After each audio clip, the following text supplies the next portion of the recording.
এ পাশে যাত্রীবাহী একটা নৌকা যাচ্ছে। আসসালামু আলাইকুম, সবাইকে স্বাগত নতুন আরও একটা ভিডিওতে। কথা বলতেছি বাংলাদেশের গাইবান্ধা জেলার বালাসী ঘাট থেকে। এটি হচ্ছে যমুনা নদী। এই যে দেখুন, সামনে বালাসী ঘাট। আমরা চরে এবং নৌকা ভ্রমণ শেষ করে এখন আমরা ঘাটে আসলাম। এখান থেকে আমরা সরাসরি চলে যাব গাইবান্ধা শহরের দিকে। এখান থেকে গাইবান্ধা শহর মাত্র 8 কিলোমিটার। এই যে দেখুন, যাত্রীবাহী নৌকা, অনেক যাত্রী আছে। আমাদের নৌকাতেও অনেক যাত্রী আছে। আজকে আমরা অনেক সুন্দর একটা দিন কাটালাম, অনেক সুন্দর একটা জায়গা। দেখুন মাশাল্লাহ, এখন সন্ধ্যা টাইম, আলো অনেক কম, তারপরও চেষ্টা করতেছি আপনাদের দেখানো। মাশাল্লাহ, এই তো মাহফুজার ভাই রয়েছে। এখানে আসলে অনেক নৌকা দেখতে পারবেন।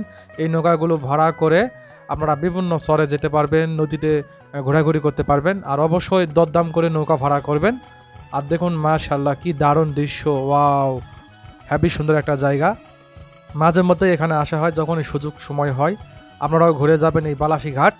গাইবান্ধা জেলা শহর থেকে মাত্র 8 থেকে 9 কিলোমিটার আর পশ্চিম দিকে পূর্ব দিকে। অনেক সুন্দর একটা জায়গা মাশাআল্লাহ। এই তো খগন রয়েছে। আমরা এখন এখান থেকে চলে যাব আর এক এক করে নৌকা থেকে নেমে যাচ্ছি। এই যে দেখুন মাশাআল্লাহ, দারুণ একটা জায়গা।